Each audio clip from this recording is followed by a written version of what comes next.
Hello, good morning students. Welcome BBSM 5 boys and girls.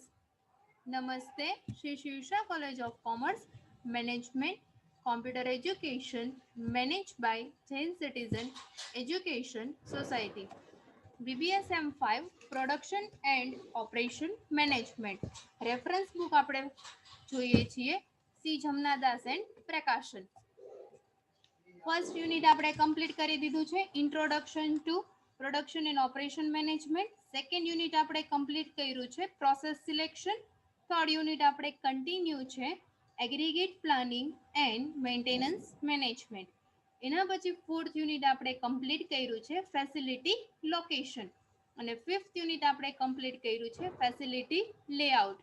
કાંઈ પણ doubt હોય તો કોલેજ ટાઈમિંગ દરમિયાન 8:30 to 1 તમે મેસેજ કરીને પૂછી શકો છો.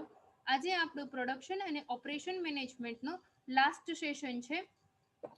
2 કે 3 ટોપિક બાકી છે, આજે આપણે કમ્પ્લીટ કરીશું. એના પછી આપણે પ્રોડક્શન અને ઓપરેશન મેનેજમેન્ટનો સિલેબસ કમ્પ્લીટ થાય છે. જોઈએ આપણે કેટલા પોઈન્ટ્સ કર્યા છે. First aggregate chapter number 3 aggregate planning and maintenance management. Introduction, definition, importance of aggregate plan, approaches to aggregate planning બાકી છે, એ આજે જોવાનું છે. એના પછી મેથડ ફોર એગ્રીગેટ પ્લાનિંગ, એ પણ આજે જોવાનું છે. એગ્રીગેટ પ્લાનિંગ ઇન સર્વિસ, એ આપણે જોયું છે. કન્સેપ્ટ ઓફ કેપેસિટી પ્લાનિંગ જોયું છે. ઇમ્પોર્ટન્સ ઓફ કેપેસિટી ડિસિઝન આપણે જોયું છે. કેપેસિટી પ્લાનિંગ જોયું. Factors affecting capacity planning, types of capacity planning, capacity requirement planning, maintenance management. એમાં આપણે લાસ્ટ સેશનમાં ડિસ્કસ કર્યું છે concept, scope, primary function, secondary functions, effect of poor maintenance.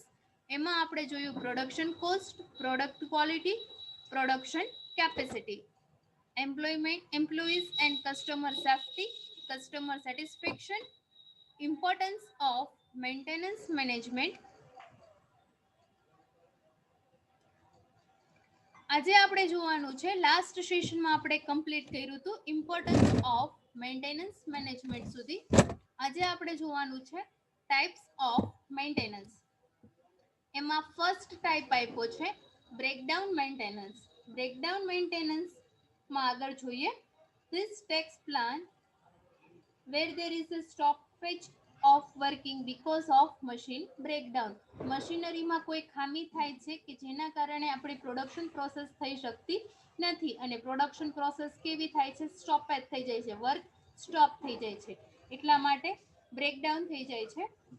Thus repair are done after the equipment stop working and maintenance take the form of repair work.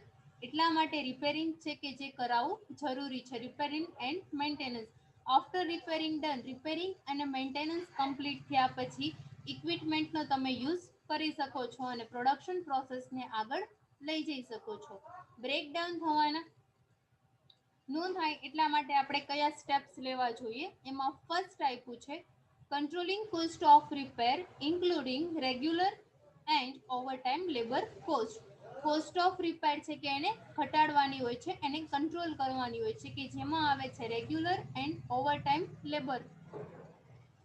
Labour cost. Overtime ઓછો મળવો જોઈએ કે જેના કારણે તમે પ્રોડક્શનનું short ટાઈમમાં complete કરી શકો છો. ડે ટુ ડે તમે રેગ્યુલર ઇન્ટરવલે મેન્ટેનન્સ કરાવો છો ત્યારે તમારે લેબર કોસ્ટ ઓછી આવે છે, પ્રોડક્શન ઝડપથી બને છે, એટલા માટે તમે લેબર કોસ્ટ પર યુનિટ ઘટાડી શકો છો, ઓવરટાઈમ ઘટાડી શકો છો. Second, controlling cost of operation of repair shop. Repair શોપને ટાઈમ ટુ ટાઈમ એને કંટ્રોલ કરવાનું હોય છે, ઓપરેટ કરવાનું હોય છે, કે જેના કારણે તમે એની કોસ્ટને રિપેર કોસ્ટને કંટ્રોલ કરી શકો છો. થર્ડ,